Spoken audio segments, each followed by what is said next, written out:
Drink it in, indeed. Hello, and welcome to another episode of the Drink It In podcast. My name's Sim, and I'm co-hosting today with journalist and Millwall supporter Frankie. Great to see you, Frankie, and well, commiserations about the playoffs. You a little bit gutted about that?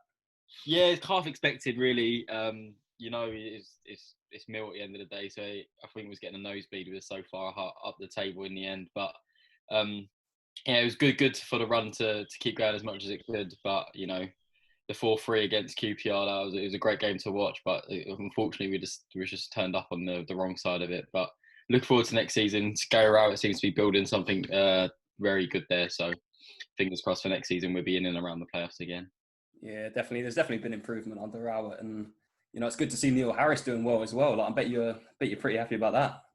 Not entirely because he took the last playoff spot, but it'd be good to see him go up with Cardiff with hopefully a bit more money than he had at Millwall and be given a chance in the Premier League, because I fancy them in the playoffs, to be honest. I really do. I don't know that like Neil Harris teams are just hard to break down, and he's got player experience in League One, so I'm pretty sure he'll know what he's doing. And we'll see on Sunday, but whoever he comes against, a West Brom or a Fulham or even a Brentford, I will back him to put the 10 men behind the ball and just defend. So we'll see how that goes. But yeah, fingers crossed for him now our season's over, I can start supporting him. Yeah, I tell you what, I didn't actually think about that. They pipped you to the final place. So yeah, I don't think you'd admit it, but I think you were starting to believe a little bit. So commiserations. But anyway, Frankie and I are delighted to be joined today by another guest from the world of top-level football. This man had esteemed spells in the midfields of Brighton, Southampton and Leicester, all, of course, established Premier League sides to date. Beginning his professional career with the Seagulls in the year 2000 before returning to the club on loan in 2012-13 following permanent spells with Colchester United and Southampton. He then joined Leicester City in the summer of 2013 and helped them to achieve promotion with over 100 points. And all this we can't wait to talk to you about. So a very, very warm welcome to you, Dean Hammond. Dean, how are you? I'm very well, gentlemen. How are you? Yeah, not too bad. Yeah, good, man. Good. And, what have you been sort of doing, kind of getting up to career-wise at the minute? Because, obviously you've had the pandemic and been weird times. At the moment I've started my own personal one-on-one football coaching to try and pass on some experience and knowledge, which I'm really, really enjoying to the younger generation, to try and help them aspire to maybe having a journey in the career in football. And working in the media. I'm working at one of my old clubs in Southampton, analysing the games beforehand via Zoom, watching the games, and then analysing the game afterwards. So yeah, been really enjoyable. It's been an indifferent period, very different for everyone with the lockdown, but I'm glad to be back involved in football. So all happy this end. Yeah, it's really good stuff. And am I right in saying that you'd signed for a non-league club maybe just before the shutdown? And, kind of what happened there? Did it all just go on ice as it would have done? I did, yeah. So one of my friends and former players, Adam Hinchwood, is manager at Worthing Football Club, and they were flying high, top of the league. Didn't really need me. But we would stay in contact. We would chatting regularly. I started training with them, and he just asked me to maybe come along and sign and just try and get them over the line for promotion, really, because they're a young squad. Don't think I was particularly going to play, but I felt fit. I've always kept myself fit. I love my fitness, so that wasn't an issue. But I signed, and a week later we went into lockdown, so it never happened. So probably one of the shortest comebacks in history, I would say. But it wasn't meant to be. But no, it was. I enjoyed training with some players again, the younger generation. That's a shame. Did the season just get nulled and voided for Worthing then? Yeah, null and void. Yeah, so they were top of the league, 8 points clear, I think, with 7-8 games left. So they'd had a really good season. It's unfortunate because they've got a really good setup at Worthing, where it's a very, very young squad. You've got 16-year-olds, 17-year-olds playing in it, 20-year-olds, a different variety, but they play a very attractive brand of football as well, play it from the back. They've got a 4G pitch, so they're allowed to do that, which allows them to do it. A coach who's very ambitious. So, they've done very, very well on a very, very small budget. And unfortunately, it's null and void, so they've got to start again. But it will give the younger players a lot of good experience going into next season, whenever that starts. Yeah, you mentioned you're doing some media work at Southampton. Is that kind of a career path you now see yourself going into after you retire? Do you see yourself staying in the media side of things? I know you said you was doing some coaching as well, so you're kind of like balancing both at the minute. What path do you see yourself going into? Well, it's a good question, really. I mean, I've missed football a lot. When I finished and retired, playing professionally, I had a period out of the game. Then I went back to Leicester as loan manager, which I really, really enjoyed doing. But I've always enjoyed the media work. It was something I did when I was coming towards the end of my career. I got involved in. I dipped my toe in and enjoyed it.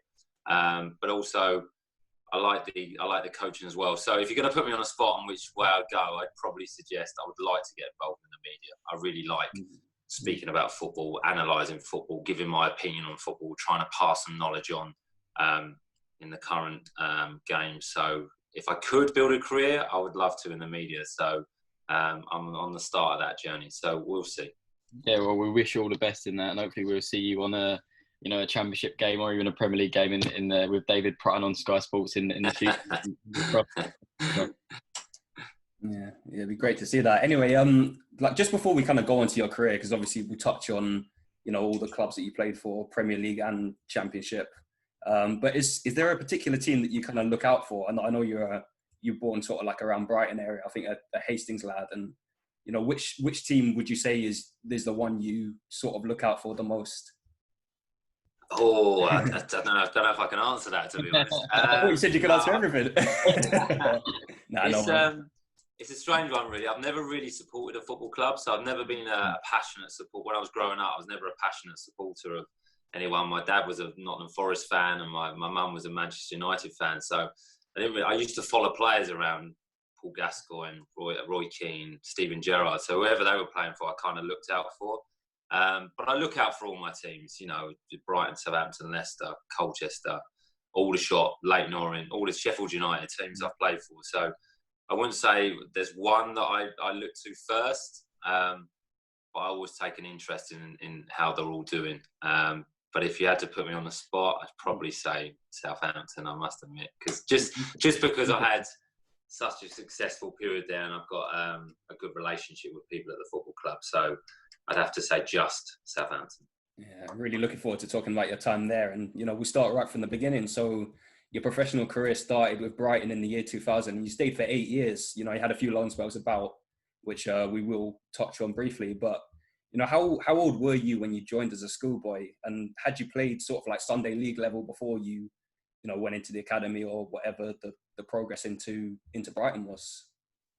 Yeah, so I actually signed for Brighton when I was 11 years old, which was coming from Sunday League football, which actually my dad was the manager of the Sunday League team in Hastings. So I played there regularly. In them days, you could still play for Brighton. You could play for your Sunday League team. You could play for your school team. You could play for your district team. So you could play for a number of teams. I know it's very different now. If you're part of an academy, that's who you can play for, and that's it, which I don't totally agree with. But yeah, started at 11 years old and worked my way through year by year. It was only ever I wouldn't say a contract, a year's registration, and worked my way up to the age of 16, where I signed YTS forms with Brighton, which was full-time football, full-time employment, going into the youth team. So from 11 till 16 was the School of Excellence, which is what it was called then, which was only training once a week and playing on a Saturday. It wasn't the most professional setup, I must admit, because the club was in financial difficulties. But yeah, when I signed 16, I think that's probably the beginning of my football journey. Yeah, you sort of said that a little bit, that the club was, in a bit of financial difficulty, and it's just such a different club to, the one that we see now that are doing well in the Premier League and, survive for 3 years in a row. And, we'll talk about your second spell there and the Amex Stadium and everything like that. But, what was it like playing the home matches at the Withdean Stadium? Because it's kind of looked back at as a very weird time in the club's history, I'm pretty sure.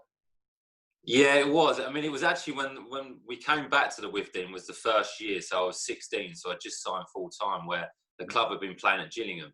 So everyone was excited to be back at Brighton, even though it was at the Withdean, which was a stadium that was, put up and taken down every season. I mean, the big stand at the ground was put up and taken down for the golf each year. So, you know, during pre-season and off-season, there wasn't a stadium really. So, yeah, it was different. It was exciting at the time because we were back in the town and the city it is now. But, yeah, once you played a couple of seasons there, it was, yeah, it was different. We got changed in porter cabins. The pitch was never in the most fantastic condition. The fans were a long way from the pitch, really. It was very difficult to get an atmosphere going, even though the fans really, really tried and turned out in their numbers every week. And we actually had a really successful period there. I think there must have been 2-3 promotions, maybe a couple of relegations. So there's exciting times at Withdean, but the club was always looking for that new stadium to have some foundations again and have a proper home, I would say. So it was interesting, but yeah, it wasn't ideal.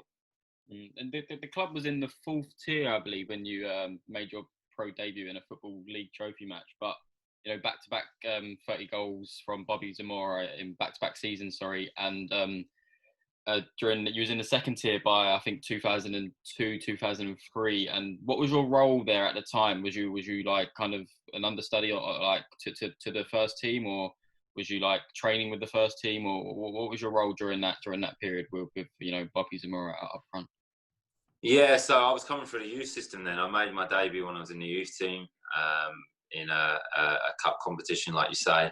And I was just kind of learning my trade. I was around the first team, but playing mainly for the reserves and the youth team. But I would dip in and out training with the first team, so I'd be learning off the pros and the older experienced team. And how do I put it? They were proper men then, put it that way. So it was a little bit different to the younger boys coming through now. So it was you had to grow up quickly, which, you know, set me in good stead for my career. You had to be mentally strong, but I wasn't playing that much, but I was around the first team training, travel now and again, make all the teas on the bus for the long journeys, just learning your trade, which I don't think younger players get the opportunity to do now because the squads are so big. But yeah, didn't play that much, but experienced the taste of success, of promotion, and obviously being around a top player like Bobby Zamora was always inspiring because fantastic player,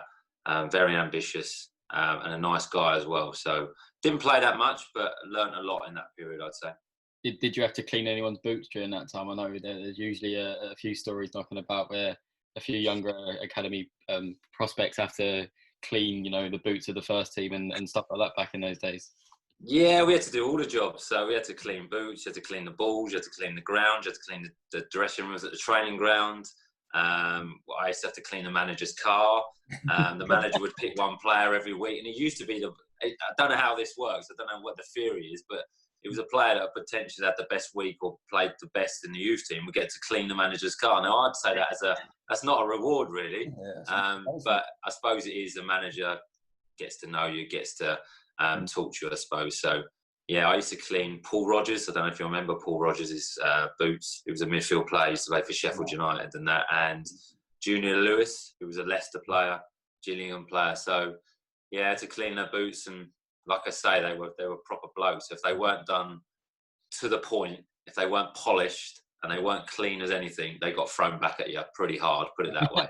There was no please and thank yous, then boots were coming flying back at you. And you clean the manager's boots and you take them up to his office, you'd leave them there for him, he'd come in about 20 minutes later, and if they weren't good enough, they were thrown back down the stairs and you had to do them again. So, but I used to love all that. I think it's part and parcel of growing up and being a professional footballer. It was good because you got interaction with the first team players and the first team managers. So I didn't see any issue with it. I quite enjoyed it personally. Yeah, was it kind of like an Alex Ferguson type of David Beckham kicking the boot, cutting your eyes and stuff like that? That's what it sounds like. Well, my manager when I was first there was Mickey Adams. So Mickey Adams is a good guy, a really good manager, but he didn't take any falls, put it that way. So he would let you know on no uncertain terms whether he was happy or not. And then boots came flying back down the stairs if they weren't, and you had to do them again. So you probably didn't train with the first team for a week. So if I ever cleaned the manager's boots, they were clean, put it that Yeah, absolutely. Yeah, well, during that, you mentioned it earlier. You had loan spells at Aldershot and Leyton Orient while you were still at Brighton, and by that next season, you was a regular in Brighton's side in the Championship. So, what would you say are the benefits of going out on loan for a young player, and what did you learn during your times at Aldershot and Leyton Orient? Yeah, going out on loan is the best thing for a younger player. Getting first team football, getting competitive football week in, week out when there's something riding on it. There's 3 points on it. Playing in front of a crowd, playing in front of an atmosphere. You can't replicate that in training. You can't replicate that in a reserve game or 23 games. You just can't. And you can't feel them emotions of playing first team football, of what it means to the colleagues in your dressing room, the players next to you, that, you know, at the lower level, you get a basic salary, but you'll get a win bonus and an appearance bonus, and that can be as much as your basic salary. So to win a game, you know, is so important to a player, and you get to learn them trades. You get to train with experienced professionals that have done it for 15, 20 years, and you just feel that real importance of what competitive winning football means, and playing in front of a crowd. Winning and playing in front of a crowd that are happy, is the best feeling in the world. I can't. Since I've retired, you can't replicate it. You can't get that buzz back, and they're the small things that you learn, and you can't be taught by any academy, by any coach, by any other player until you feel the feeling yourself, and that's the buzz of football, and that's what you learn. So the loan experience I had, and then coming back to Brighton, I was just coming back to a bigger stage, and that just made it even better. So it gave me the inspiration to go, right, okay, this is really, really what I want to do. Yeah, well, we seem to, you know, give you that experience because you was a regular in the Championship for Brighton the next season. So how was that, you know, first season in the Championship for you, and how did it all pan out for you individually? Well, it was an up and down season, to be honest. We'd just been promoted. We started pretty well. I don't think I played the first 4 or 5 games. Then got an opportunity, came into the team. We'd done pretty well. We were a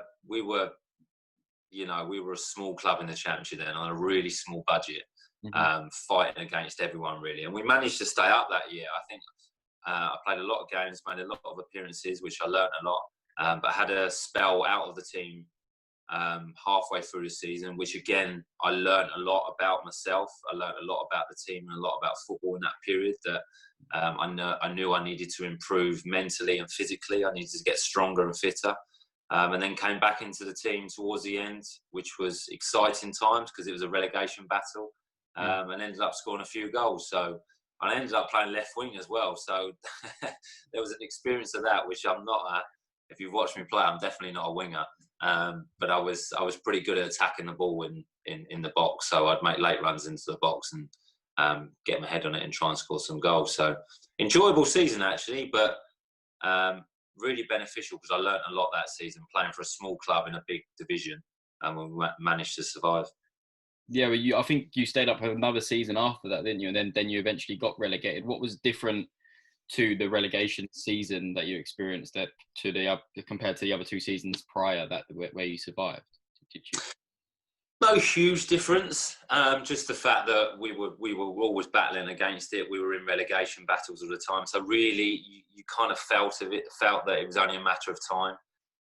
The Championship, obviously, you know what the Championship like. It's got some big teams in it that should be in the Premier League, that have got massive budgets, that have got big squads. And we only had a small squad of players. And if we could have kept our best 11 players out every week that were fresh and fit and in condition, then we would have had a chance. But you pick 2 or 3 injuries up, the squad's really thin, you pick some suspensions up, then it really affects you. And we just really couldn't compete. And the players would be sold on, and they would be replaced with players for the youth team. So we'd be learning together in a division that's tough and unforgiving, playing Saturday and Tuesday. So it just served its toll really, unfortunately. But we, as younger players, we learnt a lot in them periods, even though it wasn't nice to lose a lot of games.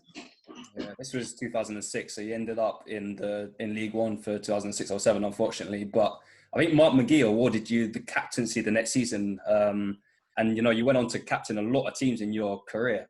Is there something about you as like kind of like a person or as a leader in a dressing room that maybe has set you apart from the other players and, you know, has made you a really good captain?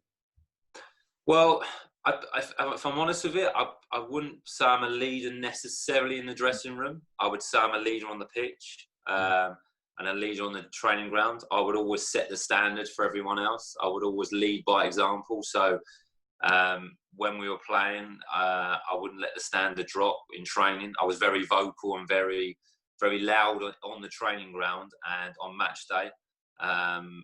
But in the dressing room, I wouldn't say I was a huge presence. I wouldn't say there was no Churchill speeches or anything like that. It was more, look, the manager would do his talking, other players would do their talking. We were organised, we were prepared, we knew what we had to do.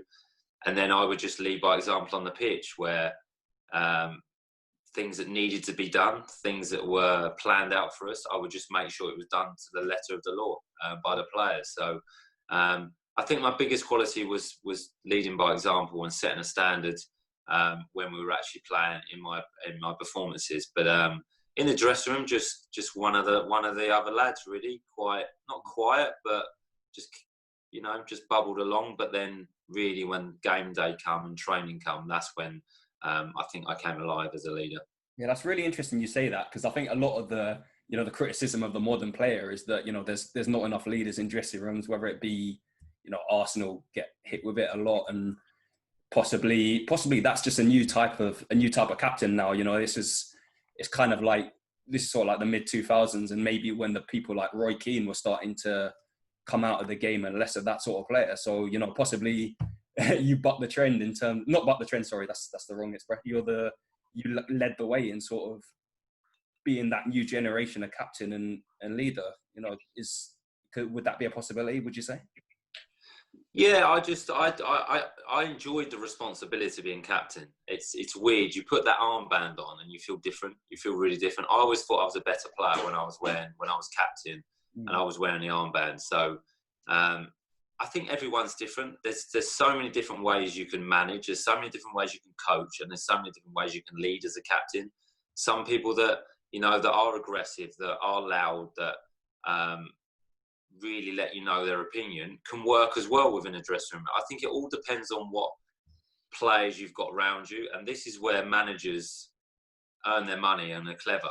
If they know their squad and they know their players and they understand what type of personality their players have got, your leader has got to be chosen to replicate that. You can't have a younger group that would be led or would listen to someone that would lead by examples for myself, and then put a Roy Keane in there, because everyone would be playing with fear. So it just wouldn't work.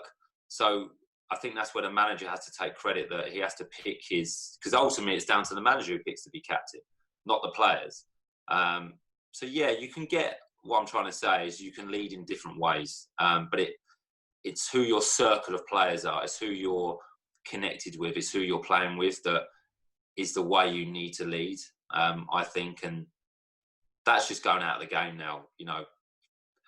Managers trying to lead by fear, captains trying to lead by fear, just doesn't get the response nowadays that's needed, because the players are different.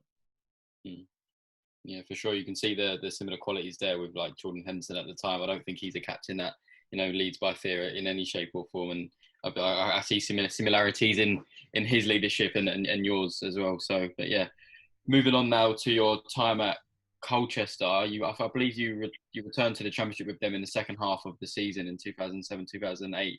Just tell us how that move came about and why you decided to finally call your time at Brighton to move to Colchester.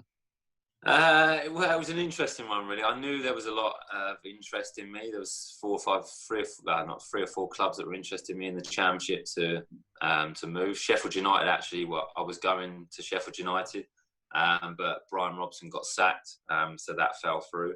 And Colchester came in with the interest. I was always ambitious to get back to the Championship to try and test myself.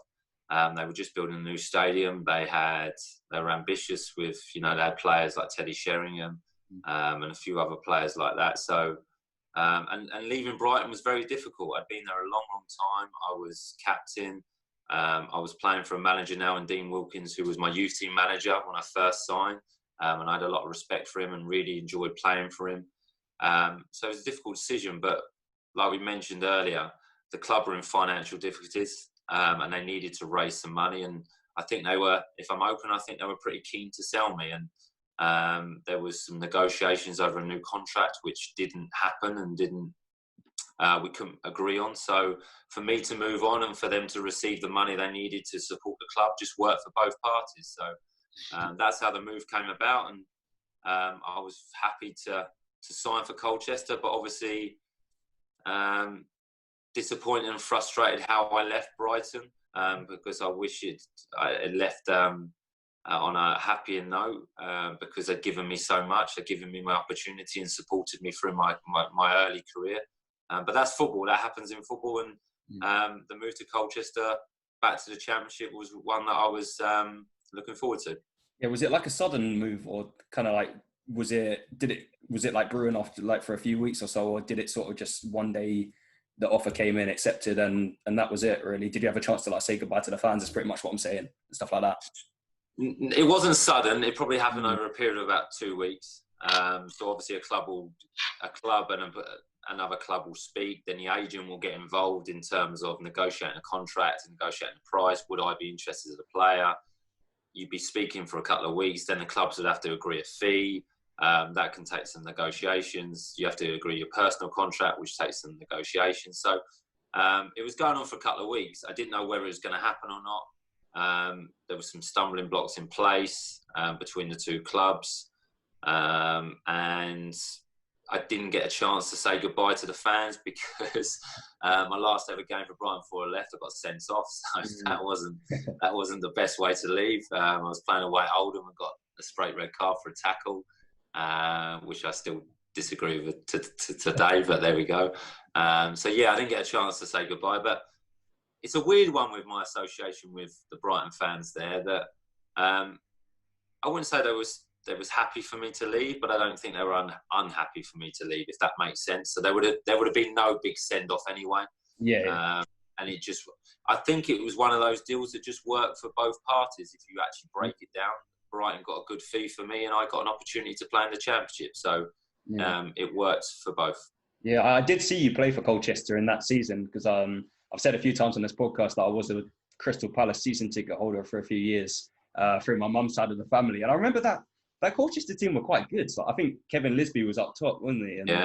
I think you guys. I think it was 2-1 to Palace on that day, but I think you guys were really quite unlucky not to win it. And I think, was it possibly like a similar situation in terms of getting relegated as it was with Brighton the year before? Like just quite a club that was in a lot of ways punching above their weight, and maybe just a little bit too difficult to survive in such a league.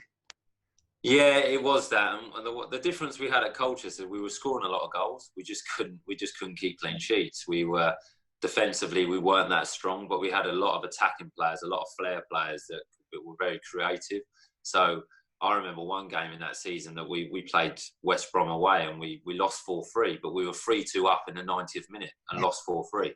They literally kicked off, scored, and that basically summed up our season. We could score goals. We were very attacking. We played good football on the front foot. We couldn't keep clean sheets. So that was our downfall. And yes, we were Colchester. We were playing at Layer Road, which was, we used to get 6,000 fans. And we just couldn't compete really against the bigger clubs that had multi-million-pound budgets and players that still could play in the Premier League. But it was a good learning experience for me because you get to learn so much when things are going against you or not the way you want. You get to think about things and analyse things and work out, okay, how can I become a better player? How can we become a better club? So it's not benefited Colchester because I don't think they've come back to the Championship since. But yeah, it's still strange to say, apart from the relegation, it's still quite an enjoyable season because we played such good football. Yeah, so you spent one full season there in League One. I think you did pretty well. I'm not 100% sure. Like, how did the season the 08-09 season go in League One with Colchester?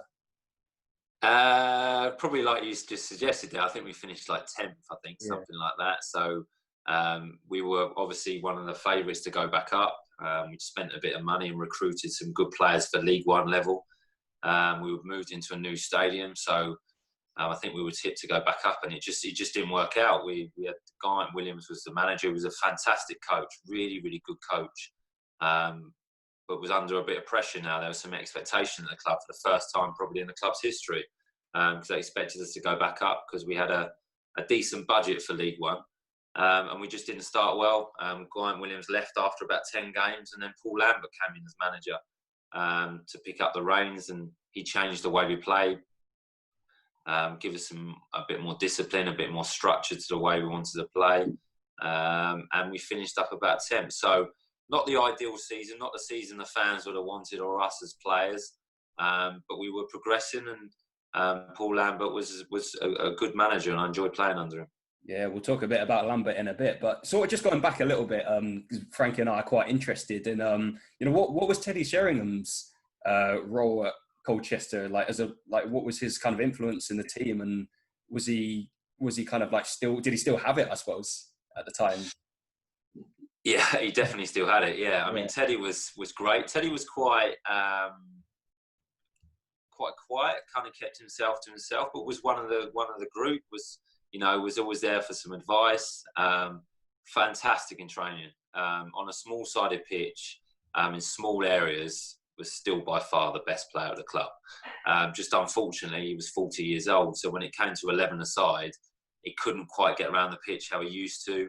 The bigger spaces didn't help him. He was playing in a team that wasn't winning games, so we weren't high on confidence. But no, fantastic guy. His finishing was a joke, unbelievable. Both feet, heading. He used to take the finishing practice as well, and like we were talking about a minute ago about leading, he would set the standard, and if he didn't do it right, he would let you know, because he knew how important it was. In unbelievable condition for a 40-year-old, 6-pack, still ripped, still worked in the gym. So he still is now. Yeah, exactly. He was still hungry to be a player at 40 years old. So I think it was a bit of a shock for him to come into Colchester with the facilities that were there. So because we used to get changed at the ground, and then we'd drive to the training grounds, and we'd all we'd all get in be 4 or 5 of us in a car to try and save on petrol. Teddy would pull up in his Bentley. So it was a bit different for him, I must admit. But no, great guy, great player. And I love training with him every day, because I love training. Really, during my career, it was one of the things I loved most. So to play with him in training, anytime I was on his team in small-sided games, I just wanted to combine with him. I wanted to learn off him. I wanted to play 1-2s, pass to him, speak to him. So, no, really good. I enjoyed the 6 months I had with Teddy. Really did, and learned a lot from him. Yeah, really, really interesting stuff there, Dean, about Teddy Sherringham. And, you were captain at Colchester as well, I believe. And just tell me and Frankie and the listeners about August 2009, because you played Norwich on the first day of the season, who'd just come down from the Championship away on the, like I said, on the first day of the season, beat them 7-1. And a week later, on the same day, which was August the 19th, you moved to Southampton, and Paul Lambert became the Norwich manager.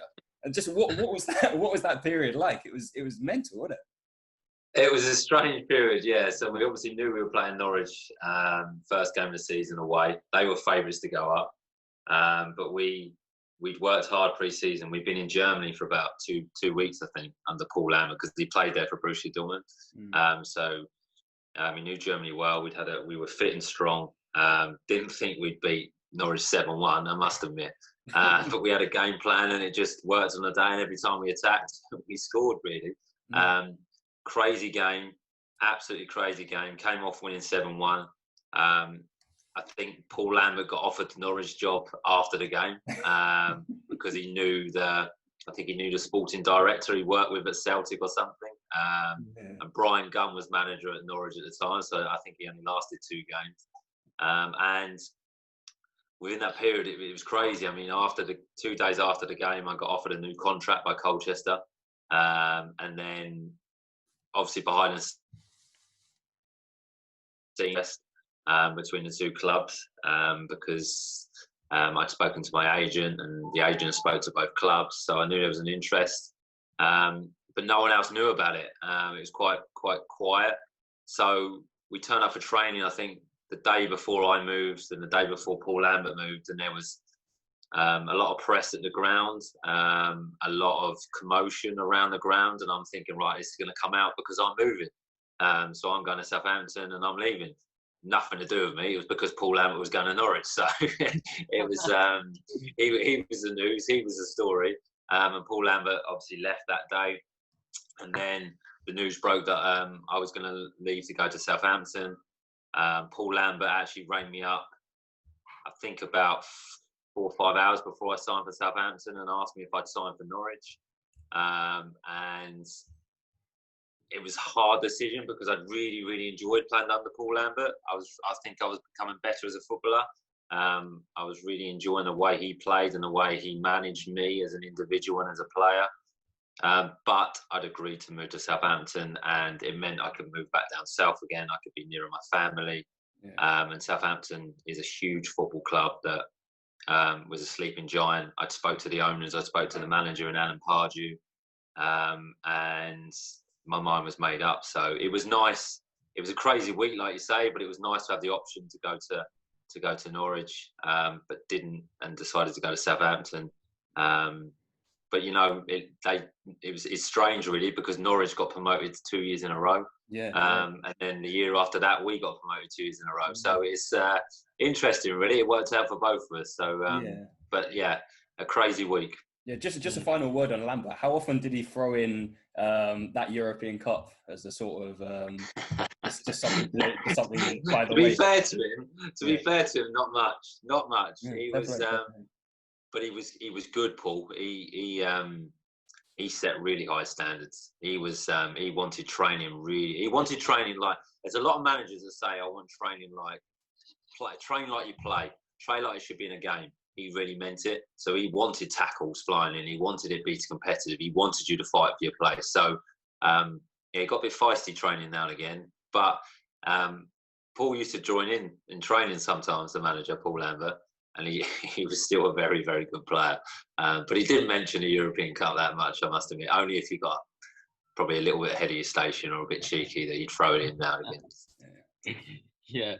Well, like we mentioned, you moved to Southampton, but they were a club who were also experiencing financial difficulties.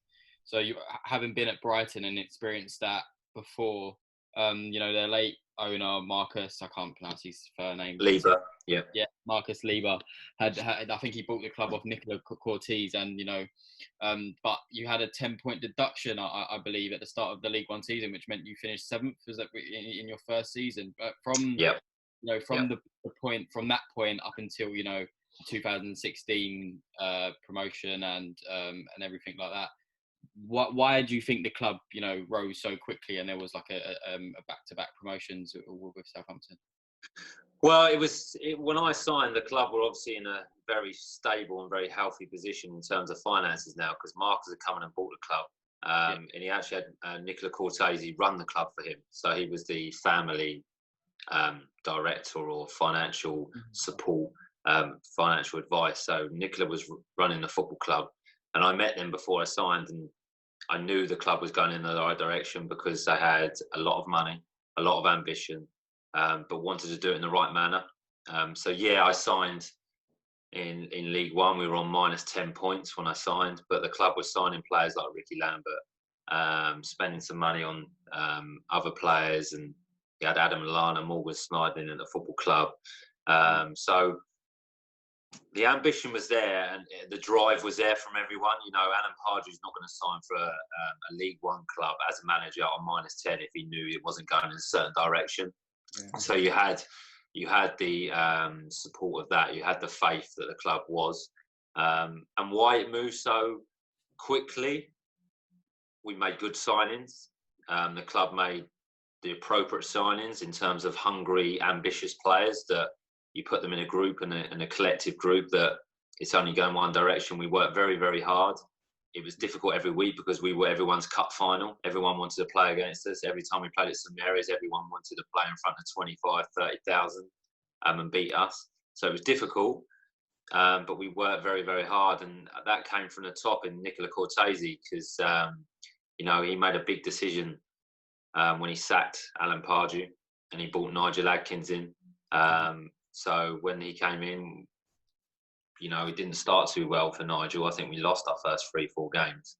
But then after that, from that point, we just got into a rhythm, found a certain formation, was playing a certain way of football in terms of progressive possession, attacking football, and just scored bundles of goals. And there's no secret behind it. We just had really, really good players that worked very hard.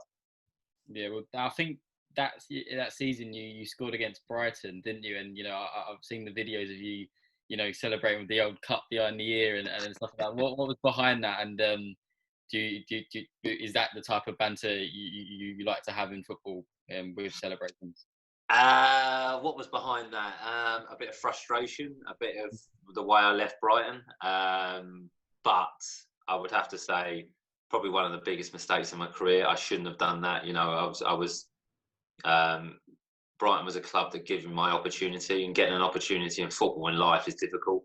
And they gave me that part of the journey. So, I did it. It was a bit of banter with the fans. The fans were giving me enough abuse for me to give them a little bit back, but I probably went a little bit too far with it. And later on, when I obviously went back to Brighton, I apologised for that, and I think the fans accepted that in the end. But we just won the Paints Trophy as well at Wembley 2 days before, so I was probably still a little bit hungover, if I'm honest. No, it's you can look back in hindsight now and think it's a lesson I learned in how to behave as a professional. I wasn't very professional that evening, but it all fun and games, really. Yeah, I think sometimes it does seem like clubs just sometimes need like a little reset, and I think that's what Southampton had going down to League One.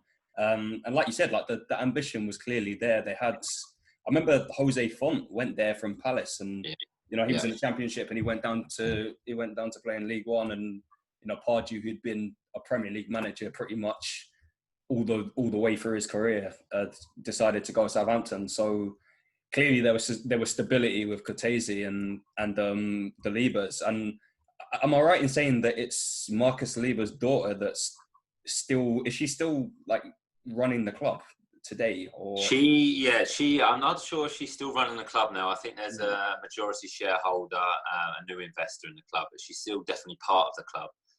And they're just such a fantastic family. Had the club at heart, which is not always the case in football, but cared for the football club, loved the football club, were very inclusive, wanted to be part of it and understand what was going on in terms of running the club, weren't just putting money in, wanted the club to run to certain values as a football club and as people. And that's what I meant about the right signings coming. You had to be the right personality because you were representing the football club and them as a family. And just really, really nice people. And unfortunately, obviously, Marcus passed away during that first period of the season, which was difficult. The second season I was there. But no, fantastic family that were very ambitious, bought a football club that time at Southampton, it was the club to join. I was very fortunate that they chose me as they needed a centre midfield player, and they chose me because it was the club to join, the club that, you're right, that was only heading in one direction. And it was just, I look back on it and smile now with the time I had there and the memories I had there. It was just a brilliant, brilliant time in my life. And you were surrounded by good footballers, but good people as well. And that was the major thing. Yeah, and yes, obviously you went up from League One in the second place in the 2010-11 season. And breaking into the side at that time was a teenage Alex Oxlade-Chamberlain, obviously a title winner with Liverpool now. Where does he rank in terms of the youngsters that you played with in your career? Well, Alex would obviously be right up there. He's one of such a talented player. When he first, it's strange, when he first come to train with the first team, he looked like a 12-year-old. And we were like, okay, he's not obviously training with us as the first team, but he joined in and training and he was unbelievable. Alex is one of those players that He's got no fear. He's just really confident, not arrogant. Really nice man. But really, really confident in his ability. Really confident in himself as well. Would speak up. Would talk to you. Some players, when they come over and train with you, just are very, very quiet. Alex wasn't like that, but had a lot of respect. But you know, the first training session he joined in, I think he took about 4 players on and smashed in the top corner, and you think, hold on a minute, who's this sort of thing? So, and Alex was quicker actually running with the ball than without it. But no, great player, great youngster. Unfortunately, he's had a few injuries during his career, but he's at a football club now with the right manager. I think he's playing. I always think him playing centrally within a 3 in the midfield is his best position because he carries the ball so well. He's an excellent passer of the ball, and he can get you a goal from strikes from outside the box because he strikes the ball so well. So, no, a really, really good player, and yeah, one of the best youngsters I play with, definitely. Yeah, and you know, it's a question that's, you know, asked so often, but like obviously someone who's been at the club and is involved with the club, like why for you do Southampton produce so much talent? I mean, you had Ward-Prowse coming through at that time, I think, or around that time, as you were going into the Premier League, and you know, you got people like Harrison Reed and Matt Targett who are still doing well in the Championship and the Premier League. You know, just what is it about the setup at Southampton for you that just makes them just produce so many good players? Well, one thing is the attention to detail. Another thing is the coaches that they have there are very, very good coaches. Another thing they've got at the football club is they have a philosophy all the way through the football club. So you're playing a certain way, you're taught to play in a certain way. One, it will attract younger players coming to the club because they know they're going to get an opportunity in the first team if they're good enough. And that's the biggest thing. As a parent, if you're thinking you've got options between Southampton, Arsenal, all the London clubs, Tottenham, Chelsea, you go to Southampton because you know if my son is good enough and he works hard enough, he's going to get an opportunity in the first team. And that's why I think, one, they attract the players, but then they've got excellent coaches that are training them to get into the first team. They're not just training them to be players, they're building them as people, as players, coaching them, teaching them how they're going to play within the first team at Southampton. And that is the biggest thing. And I don't think a lot of football clubs do that. So when they do get the chance in the team, they know what the formation is. They know how they need to play within that role. It's just the same from 12s, 13, 14, 15, 16s, 18s, 23s to first team. So that's why they're producing so many players. And they give players an opportunity. There's, you know, if they think a player's got something at 12, but he's too small, they'll give him another chance at under 13s. They might hold him back for a year to see if he can develop. So they're very forward thinking at the football club. And I think that's the reason why they produce so many good players.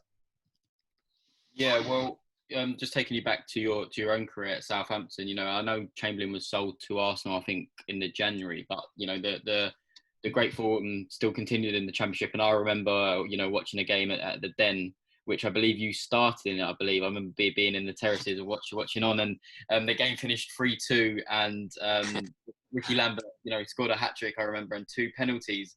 And like for me, as a fan, as a Championship fan, I think that game was, I think in middle of the season, or not middle of the season, but in March. And you know, for me, it consigned you as a really dominant Championship team. So when did you start believing as a team, as a collective, that you know, promotion was on the horizon, and that you would, you know, eventually become a Premiership team? Was it later on in the season, or did you start believing a lot earlier as you were dominating? Honestly, when we got promoted from League One, we had a meeting at the beginning of that season, and we believed we were going to get promoted. Then we believed that we were good enough. The player, you got to remember what type of players we had. You know, most of them players have gone on to play regularly in the Premier League. Represented their countries internationally. You know, Jose Fontes won the European Championship. Ricky Lambert's played for England. Adam Lallana's played for England. Morgan Sarni's played for France. I forget the players, players we had, that we knew we had a good team. We knew we had a nucleus of a fantastic team. And very, very early on, we played a couple of pre-season games. We were very good. We played the first game of the season where we beat Leeds, who were one of the favourites to go up. Then I think we went away to Ipswich and beat them 4-1, 5-2, something. So the belief we had that we were going to be competitive suddenly came into the belief that I think we'll get promoted here. So it's easy for me to say that now because we did it, but there was definitely from the owners that were saying we're going to get promoted. Definitely for the managers going, anything but promotion is not a success. And that just bled into the players. And we worked diligently every day. We worked harder than any team. I could honestly tell you that. We were fitter than any team. And we just had the best players. So, we knew early on that we were going to be right up the top of the league. The only disappointing thing is I think we were top of the league for 95% of the season. And then Reading went on this stupid run and won 17 games in a row and caught us. So that's the only disappointment. Yeah, I remember it was a really big game when you guys beat Big Sam's West Ham, didn't you? 1-0 at St Mary's. And I remember, I think the Dutch centre-half scored. I can't remember his name. Hoover. Yeah, that was it. Josh Hoover, yeah. Yeah, I remember watching that game and thinking like, I really want to see Southampton come up because I love the football that you guys are playing and, the stories of people like Lambert. And it was just, it felt like it was Southampton's time to come back. And, you did.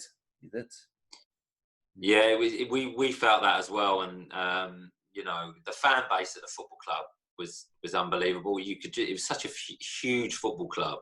And we were getting full houses every week. We were winning our home record. I think we'd won from the previous season to the championship. I think we won 17 home games in a row, something like that. We were beating teams convincingly. And there was just no reason why we wouldn't get promoted because we were hungry and ambitious, so we never got ahead of ourselves. We never got big-headed or thinking, right, this is going to be easy.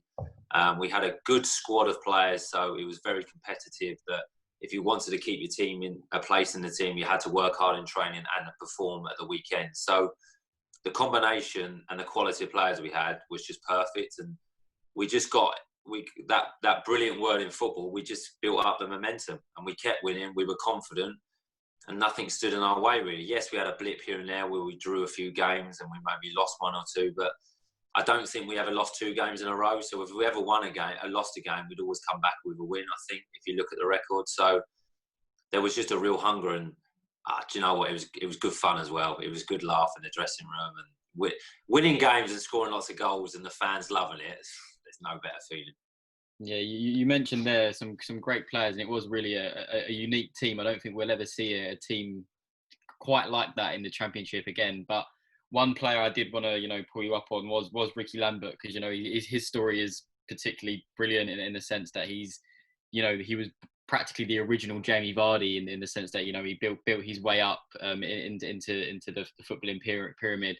So what was he like in the dressing room? Like you said, he went to go on to represent England in the way, and then he eventually moved to Liverpool. But like, what was he like in Liverpool? He was a relentless goal scorer from my memory. I'm sure he was a great teammate and a great leader in that dressing room. Ricky had a dry sense of humour, so he was a confident guy, not the loudest but funny, really good company. But just a brilliant player. I've never seen anyone hit the ball so hard as he did. You wouldn't want to get away with one of his shots in training or in a game. And just, Ricky always had that ability, even when he was at Bristol Rovers and stuff. He just wasn't in the best condition he could physically be in. And he came to Southampton, this is the difference. You come to a big football club with the facilities they have and the staff members they have.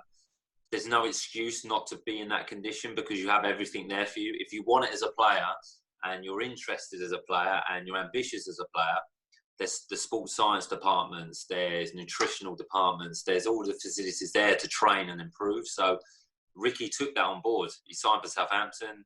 He got himself in really good physical shape and just started scoring goals. We played a brand of football that suited him. And he just got on a roll and, what a player. I mean, just a brilliant guy. He could score with his head, volleys, free kicks, penalties, could take players on. His vision was very good in terms of passing other players in, feeding other players in. His partnership that his understanding he built up with Adam Lallana was brilliant. Them two used to combine so well. But like you say, a nice guy. So I couldn't be happier for him to score them goals he did, become a club legend at Southampton, then go to his boyhood club in Liverpool and play for them and represent his country, scoring his debut against Scotland. Like you said, you couldn't write it. If you sat down and tried to write out the journey that, okay, what's the perfect thing that could ever happen to me when I signed for Southampton? I don't think he could have even written that down in his wildest dreams. So, no, full credit to him because he worked hard, Ricky, and he was just such a nice guy.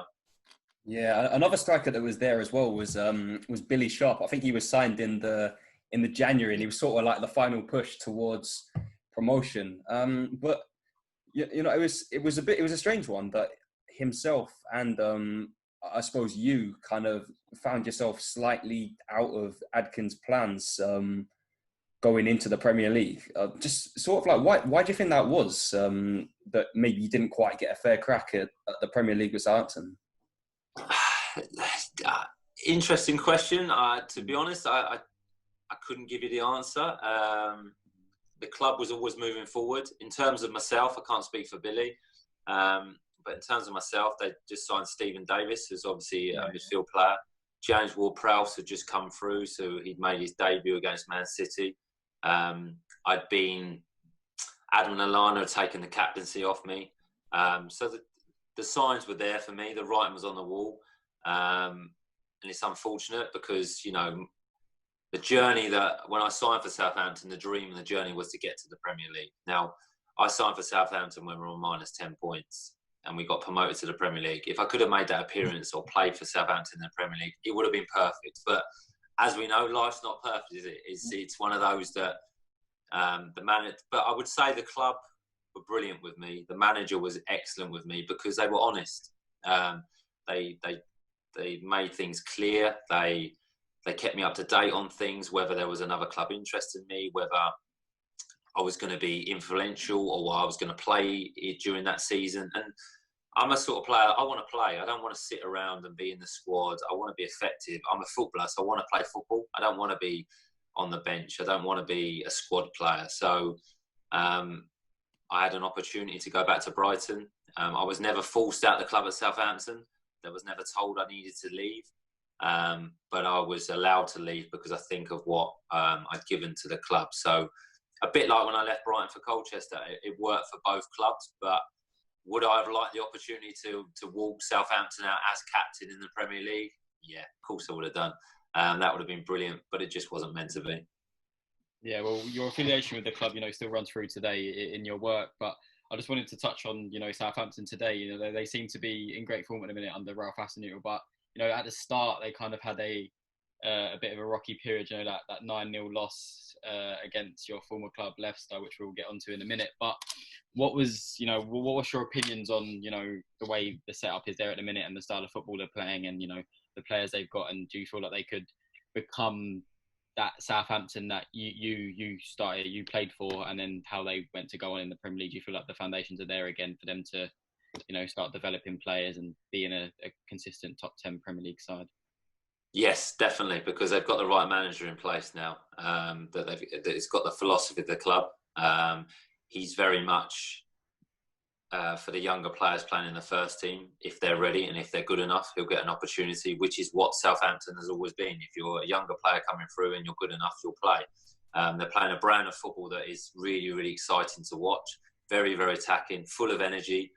They press from the front, so they try and win the ball back as quickly as they can. If you watch them, they've got no fear, none at all. They'll go and try and win every game, which is exciting to watch. And the club is definitely on the way back up again. And you have to say it's credit to the football club, because after the 9-0 defeat to Leicester, there would have been a lot of people surprised that Ralph was still there as manager. But they gave him an opportunity to turn that around. And the biggest turning point would have been then going to Leicester and beating them 2-1. That would have got rid of the demons. That would have made the players mentally strong, which then turns that experience of losing 9-0 into a benefit. It makes you stronger. It turns it into a positive. And from that moment on, really, they've not looked back, and they look a real force. I've watched them, and obviously been commentating and analysing their games since we've come back from lockdown. And they've been absolutely brilliant. And if they can keep the squad together and they can add 1 more, 2, and they can give the the younger players more and more experience, I think the aim would be a top 10 finish next season with potentially a cup run. So, and I think that's probably where Southampton are, you know, between the top 10 and trying, like that everyone does, to try and push for that top 6. But no, they're brilliant to watch at the moment. One of the most exciting teams. And that comes from the top. The club made a decision to stick with Ralph because they believed he's the right manager. They've got some consistency now, and he gets a chance to build the club. So, a great decision. Yeah, you also have the knack of getting, you know, great managers in with Pochettino before. So, do you feel like, you know, Ralph is of that mould of being a great manager and a really good coup from Southampton, just like they did with Poch a few years back? Yeah, definitely. He because he would have learnt so much this season, and he came from Germany. I'm not sure what club it was in Germany. What he'd done very, very well. He came with a big reputation. The fans were excited that he'd signed, and he's taken a little bit of time to bed in. But that happens, and this is why I'm an advocate for managers getting time, especially if you get the right man, because it takes time to get your philosophy across to the players. It takes time to get the players into the football club to play the way you want to play, for the players to understand it, and then to get the partnerships within the team to be able to play they want to play, to get them up to condition, to play to the energy that Ralph wants them to play at. So you do need time, but I think he's the right man that will really push the club forward now. And we'll be probably sitting here in a year's time thinking, right, can Southampton keep hold of him as a manager? Because that's what happens when someone does well at someone like Southampton, a player or a coach, the bigger clubs come calling. So I think that'll be the same scenario for Ralph, that he's going to do that well at Southampton. He's going to play the brand of football that he wants, that's exciting to watch. The other owners of football clubs will look at it and go, yeah, I like what he's doing, and there'll be an interest in him. Yeah, I'll put you on the spot a little bit here. Where do you think Southampton will finish next season if Hassan Huttl was to stay for the whole season, if he wasn't to get, say, poached by another side? Where would you see him? I'm going to say top 10. I think they're good enough to do that. How I've been watching them, they're just... Look, confidence in football is everything. Honestly, you can be the best player in the world, but if you haven't got confidence, you just can't perform at your best. And Southampton are confident at the moment.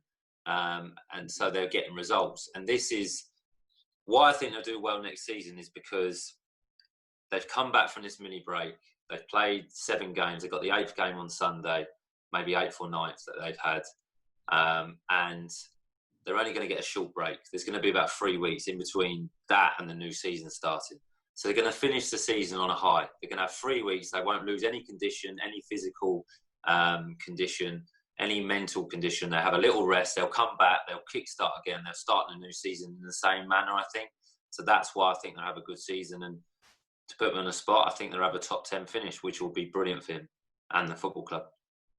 Yeah, well, they definitely got a good manager in place, and I look forward to seeing how they progress. So going back to your career, we said before that it didn't quite sustain at Southampton into the Premier League time, and you were loaned back to Brighton in August 2012. And the club at this point were in their current stadium now, the Amex, and just did it feel like a different club at that time? And was it a nice stadium to play at, I suppose? A completely different football club. Went back and I was signing for a club that was now ambitious, that had an owner which had financial clout to be able to move the club forward. Got to play in a new stadium, which I was introduced to at 15 years old. I remember when I signed as a 16-year-old, as a full-time YTS player, that we were shown the plans of the stadium.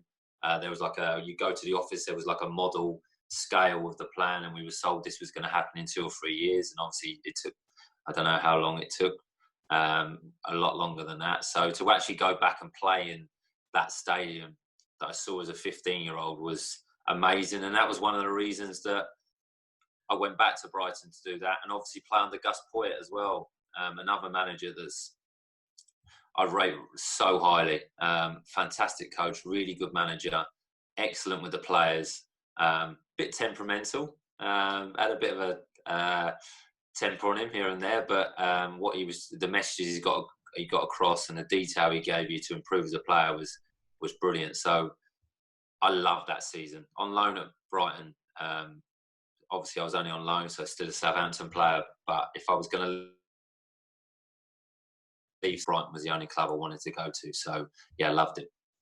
Yeah. Well, after that, Yes. go on, Tim. Go on. No, I was just going to say that unfortunately it ended slightly disappointingly, I suppose, with the playoffs against Palace. I don't know, like, would you say Brighton did kind of go into the Premier League that year, and if that result had gone the other way, do you think you would have possibly stayed there permanently, or was it always going to be like a short-term deal?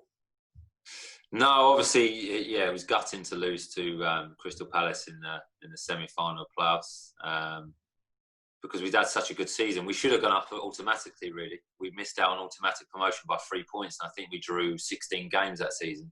So, and 3 or 4 of them games I can remember were last-minute goals we conceded. So if we hadn't conceded them, we would have gone up automatically.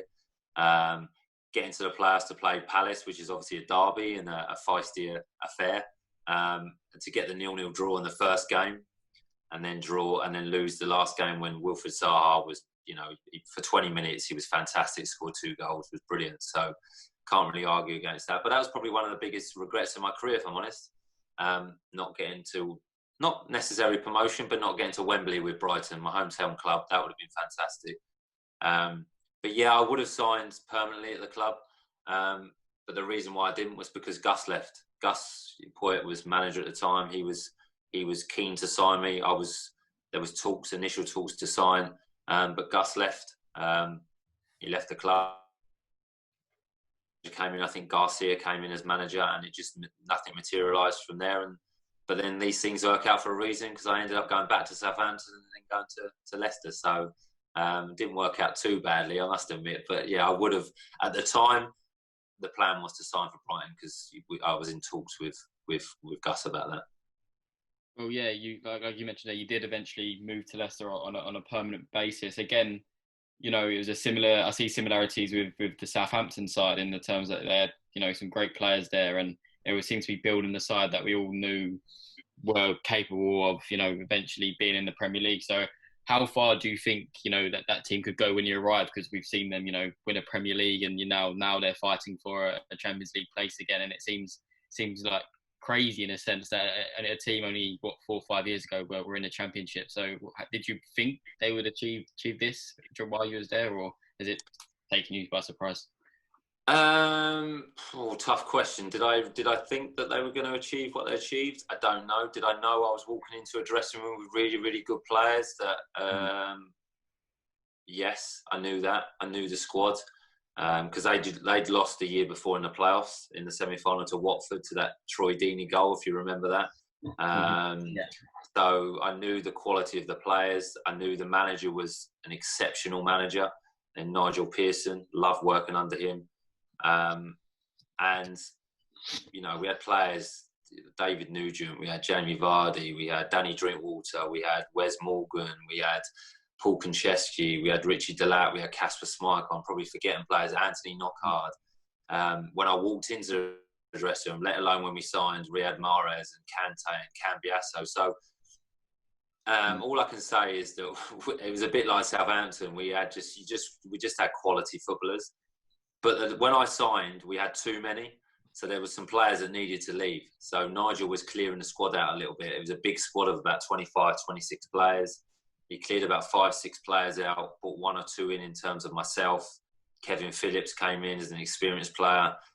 Gary Taylor-Fletcher came in as an experienced player, just to kind of mould the dressing room a bit, to make it a little bit more experienced with the younger players that were there. And the combination just worked perfectly. And we had a unbelievable season that year. It was fantastic. I mean, I don't know what the points to it must have been over 100 points, and we were promoted with 10 games to go, champions with 4 games to go. So it was a fair bit of partying that went on towards the end of the season, which was always fun.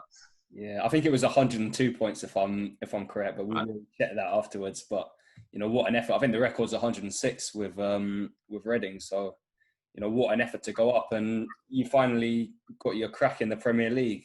How did that feel?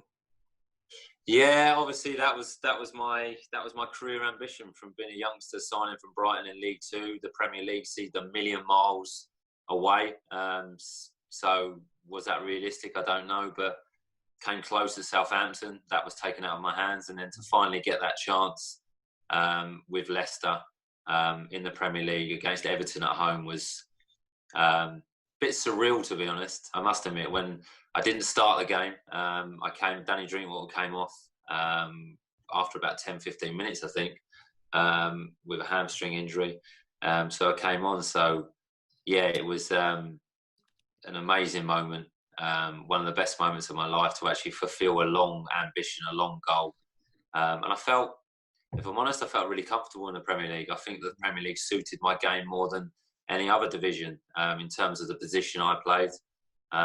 So I really enjoyed playing in the Premier League. But that moment was, a proud moment for me, proud moment for my family, because there's been a lot of hard work, a lot of up and downs, a lot of challenges to get to that point. So I felt the emotion when I crossed that white line, because I knew what it meant. Other people might not have done, but I knew what that meant when I actually walked onto that pitch in a Premier League game, playing for Leicester against Everton. So yeah, this an amazing memory. Dean, cheers so much for your time today. It's been a long one, and it's we've kept you a while, but you've answered everything we've asked so eloquently, and given us such a great insight into the world of a professional footballer, and a high level professional footballer at that. And Frankie, have you got anything else to add before we let Dean go?